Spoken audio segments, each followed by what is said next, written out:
வணக்கம். டான் தமிழொலியின் காலை நேர பிரதான செய்தி அறிக்கைகளுடன் இணைந்திருக்கின்றோம். செய்திகள் வாசிக்கும் நான் ரவீந்திரன் நிர்மல். முதலில் உள்நாட்டுச் செய்திகள். யாழ்ப்பாணம் குருநகர் கடற்கரை பகுதியில் T56 ரக துப்பாக்கியொன்று கைப்பற்றப்பட்டுள்ளது.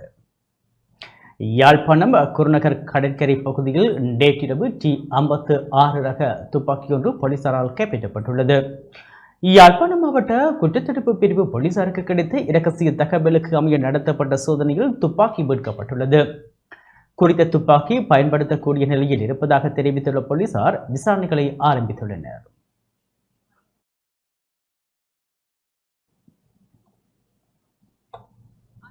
மன்னாரில் தேசிய மக்கள் சக்தியின் பிரசார அலுவலகம் நேற்று திறந்து வைக்கப்பட்டது.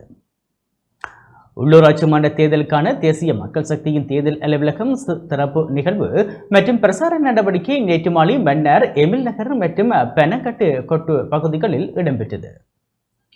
தேசிய மக்கள் சக்தியின் நாடாளுமன்ற உறுப்பினர் எஸ் ஜெகதீஸ்வரன் தலைமையில் இடம்பெற்ற நிகழ்வில் தேசிய மக்கள் சக்தியின் மன்னார் நகரசபை வேட்பாளர்கள் மற்றும் தேசிய மக்கள் சக்தியின் ஆதரவாளர்கள் பொதுமக்கள் பலர் கலந்து கொண்டனர்.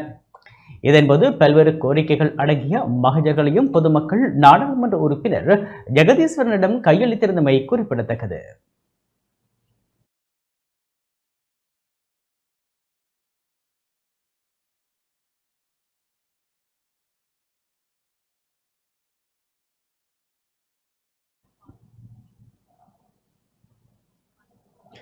இன்றைய இளைய சமுதாயத்தின் மத்தியில் சமூக பிறழ்வு அதிகரித்து செல்கின்றமைக்கு விளையாட்டுகளில் பங்கேற்காமையே பிரதான காரணம் என வடக்கு மாகாண ஆளுநர் நாவண்ணா வேதநாயகன் தெரிவித்துள்ளார். இன்றைய பிள்ளைகள் பாடசாலை முடிந்தவுடன் ஒன்றில் தனியார் கல்வி நிறுவனங்களுக்கு செல்கின்றனர், இல்லையில் அலைபேசியுடன் வீட்டில் மூழ்கி கிடக்கின்றனர். விளையாட்டு மைதானத்தை எட்டி பார்ப்பது அருகி வருகிறது என வடக்கு மாகாண ஆளுநர் நாவண்ணா வேதநாயகன் வேதனை வெளியிட்டுள்ளார். வட்டுக்கோட்டை விளையாட்டுக் கழகமும் பொதுமக்களும் இணைந்து நடத்தும் புதுவட விளையாட்டு விழா 2025 இரண்டாம் நாள் நிகழ்வு வட்டுக்கோட்டை விளையாட்டுக் கழக வடபுல மைதானத்தில் நேற்று மாலை இடம்பெற்றது. இந்த நிகழ்வில் பிரதம விருந்தினராக கலந்து கொண்டு உரையாற்றிய ஆளுநர் இவ்வாறு தெரிவித்தார். விளையாட்டுக் கழக தலைவர் கூனா பாலேந்திரன் தலைமையில் நடைபெற்ற புதுவட விளையாட்டு விழாவில் சிறப்பு விருந்தினராக சங்கானி பிரதேச செயலர் கவிதா உதயகுமார் கலந்து கொண்டார். விளையாட்டுப் போட்டியில் வெற்றி பெற்ற வீரர்களுக்கு ஆளுநர் பரிசுகளை வழங்கி கௌரவித்தார்.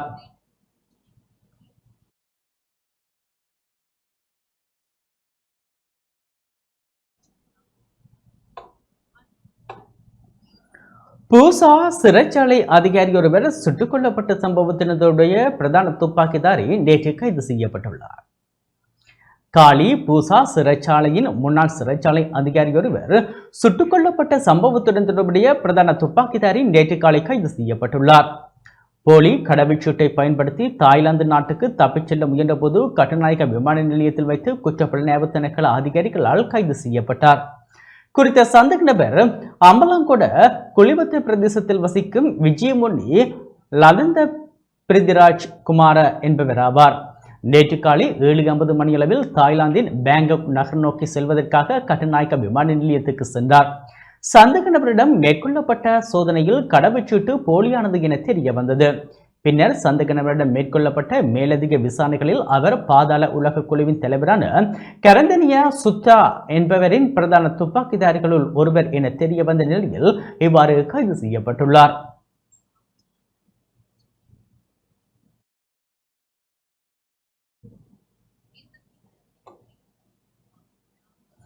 கிளிநொச்சி பொது வைத்தியசாலையில் எலும்பு முறிவு மற்றும் கண் சிகிச்சை பிரிவு வைத்திய நிபுணர்கள் இல்லை என மக்கள் விசனம் வெளியிட்டுள்ளனர். கிளிநொச்சி மாவட்ட பொது வைத்தியசாலையில் கடந்த 1 மாத காலத்துக்கு மேலாக எலும்பு முறிவு மற்றும் கண் சிகிச்சை பிரிவுகளுக்குரிய வைத்திய நிபுணர்கள் இல்லாத நிலையில் மக்கள் விசனம் வெளியிட்டுள்ளனர். முல்லைத்தீவு மாவட்டத்தின் மாங்குளம், மெல்லாவி மற்றும் விசுவமடு உடையார்கட்டு பிரதேச மக்களுக்கும் கிளிநொச்சி மாவட்ட மக்களுக்கும் சிகிச்சை வழங்கும் பிரதான வைத்தியசாலையாக கிளிநொச்சி பொது வைத்தியசாலை காணப்படுகின்றது. எனினும் எலும்பு முறிவு சிகிச்சை பிரிவு மற்றும் கண் சிகிச்சை பிரிவு என்பவற்றுக்கான வைத்திய நிபுணர்கள் கடந்த 1 மாத காலத்துக்கு மேலாக இல்லாத நிலை காணப்படுவதாக மக்கள் கவலை வெளியிட்டனர். அத்துடன் மயக்க மருந்து நிபுணர் ஒருவர் மாத்திரமே கடமையாற்றி வருகின்றார். இதனால் மாகாண சுகாதார அமைச்சும் மத்திய சுகாதார அமைச்சும் நடவடிக்கை எடுக்க வேண்டும் என மக்கள் கோரிக்கை விடுத்துள்ளனர்.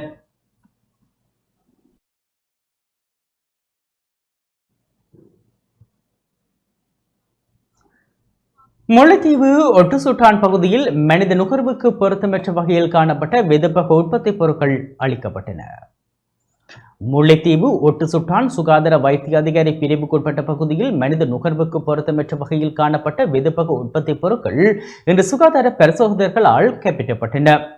முத்தையன் கட்டு மற்றும் ஒட்டுசுட்டான் பொது சுகாதார பரிசோதகர் பிரிவுகளில் உள்ள உணவகங்கள் மற்றும் வெதுப்பகங்கள் சுகாதார வைத்திய அதிகாரி தலைமையில் பொது சுகாதார பரிசோதகர்களால் திடீர் பரிசோதனைக்குட்படுத்தப்பட்டன. இதன்போது வெதுப்பகங்கள் மற்றும் உணவகங்களில் அடையாளம் காணப்பட்ட மனித நுகர்வுக்கு பொருத்தமற்ற வகையில் இருந்த வெதுப்பக உற்பத்தி பொருட்கள் அளிக்கப்பட்டன.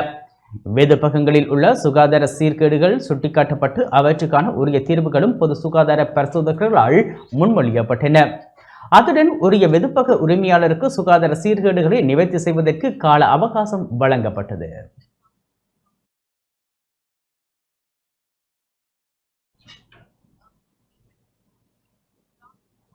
மட்டக்களப்பு பாலமுனை கடலில் மீன்பிடிக்க சென்ற மீனவர் சடலமாக மீட்கப்பட்டுள்ளார். மட்டக்களப்பு பாலமுனை கடலில் மீன்பிடிக்க சென்று கடலில் தவறி வீழ்ந்து காணாமல் போன காத்தான்குடி மீனவரின் சடலம் நேற்று மீட்கப்பட்டது. புதிய காத்தான்குடி நுரானியா மாவட்டத்தை சேர்ந்த 59 வயதுடைய சாகுல் ஹமீது முகமது பசீர் என்பவரே உயிரிழந்தவர் என காத்தான்குடி போலீசார் தெரிவித்தனர். நேற்று முன்தினம் இரவு பாலமுனை கடற்கரையில் இருந்து படகு மூலம் இருவர் மீன்பிடிக்க சென்றுள்ளனர். அதிகாலை படகின் ஓரமாக மேலுள்ள பகுதியில் குறித்த இரு மீனவர்களும் வளமையாக தூங்குவது போன்று தூங்கிக் கொண்டிருந்த நிலையில் குறித்த மீனவர் தவறி கடலில் விழுந்துள்ளார். என்னை காப்பாற்றுங்கள் என்று சத்தம் கேட்டதாகவும் அவரை மீட்க முற்பட்ட நிலையில் அவர் கடலில் மூழ்கிவிட்டதாகவும் கூட சென்ற மீனவர்கள் தெரிவித்தனர். காத்தான்குடி போலீஸ் நிலையத்தில் முறைப்பாடு செய்யப்பட்ட நிலையில் சுழியோடிகளின் உதவியுடன் தேடுதல் மேற்கொள்ளப்பட்ட போது மீனவர் சடலமாக மீட்கப்பட்டார். மேலதிக விசாரணைகளை காத்தான்குடி போலீசார் மேற்கொண்டு வருகின்றனர்.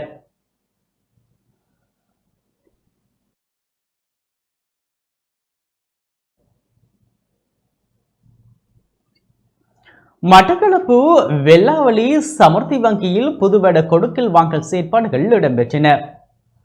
மட்டக்களப்பு போர்தீவு பெற்று பிரதேச செயலக பிரிவுக்குட்பட்ட வெள்ளாவளி சமர்த்தி வங்கியில் புத்தாண்டு கொடுக்கல் வாங்கல் செயற்பாடுகள் நேற்று உத்தியோகபூர்வமாக ஆரம்பித்து வைக்கப்பட்டது. வங்கி முகாமையாளர் திருமதி யோகச்சந்திரன் தலைமையில் நடைபெற்ற நிகழ்வில் உதவி முகாமையாளர் நவா உட்பட வாடிக்கையாளர்கள் என பலர் கலந்து கொண்டனர். புத்தாண்டு கைவிஷேடம் வழங்கப்பட்டதுடன் சிறுவர்களுக்கான புதிய சேமிப்பு கணக்குகளும் புதிதாக ஆரம்பிக்கப்பட்டது.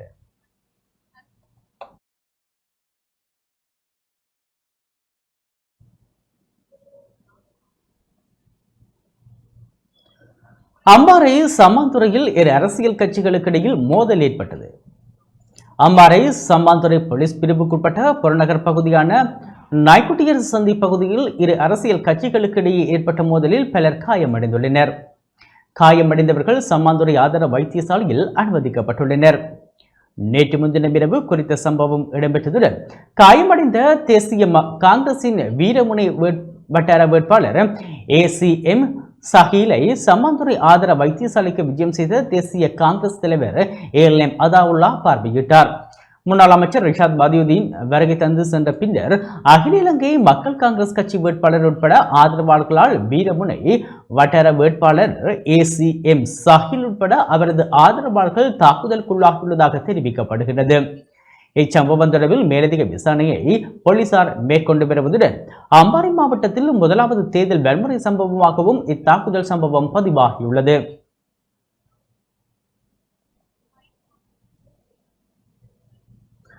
வவுனியா பூந்தோட்டத்தில் இடம்பெற்ற விபத்தில் 3 காயமடைந்துள்ளனர். வவுனியா பூந்தோட்டம் பகுதியில் நேற்று மாலை இடம்பெற்ற விபத்தில் 3 காயமடைந்துள்ளனர். பூந்தோட்டம் பாடசாலை திசையில் இருந்து வவுனியா நகரை நோக்கி சென்று கொண்டிருந்த மோட்டார் சைக்கிளுடன் எதிர் திசையில் பயணித்த பிறிதொரு மோட்டார் சைக்கிள் மோதியதில் விபத்து இடம்பெற்றது. இதனால் மோட்டார் சைக்கிளில் பயணித்த 2 பெண்கள் மற்றும் இளைஞர் ஒருவர் காயமடைந்த நிலையில் வவுனியா மாவட்ட பொது வைத்தியசாலையில் அனுமதிக்கப்பட்டுள்ளனர்.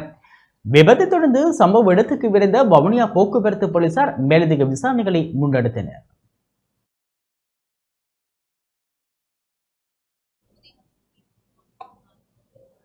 யாழ்ப்பாணம் கட்டைக்காடு கடற்பரப்பில் சட்டவிரோத மீன்பிடியில் ஈடுபட்ட 13 பேர் கைது செய்யப்பட்டுள்ளனர். யாழ்ப்பாணம் வடமராட்சி கிழக்கு கட்டைக்காட்டில் நேற்று சட்டவிரோத மீன்பிடி நடவடிக்கையில் ஈடுபட்ட 13 பேர் 5 படகுகளுடன் கைது செய்யப்பட்டுள்ளனர். வடமராட்சி கிழக்கு கடற்பகுதியில் சட்டவிரோத செயற்பாடுகளை கட்டுப்படுத்தும் நோக்கில் வெற்றிலைக்கேணி கடற்படையினர் தொடர் சுற்றி வளைப்புகளை மேற்கொண்டு வருகின்றனர். அந்த வகையில் இன்று காலை கட்டைக்காடு கடற்பரப்பில் ஒலிபாய்ச்சி மீன்பிடித்த அதே பகுதியை சேர்ந்த 10 பேர் 4 படகுகள் மற்றும் மீன்பிடி உபகரணங்களுடன் கைது செய்யப்பட்டனர்.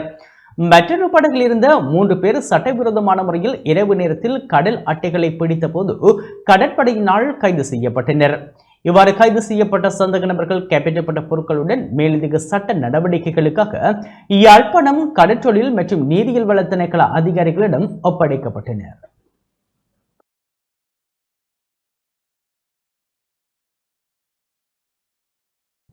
இத்துடன் நமது இந்த செய்தி அறிக்கை நிறைவு பெற்றது. தொடர்ந்தும் எமது நிகழ்ச்சிகளுடன் இணைந்திருங்கள். வணக்கம்.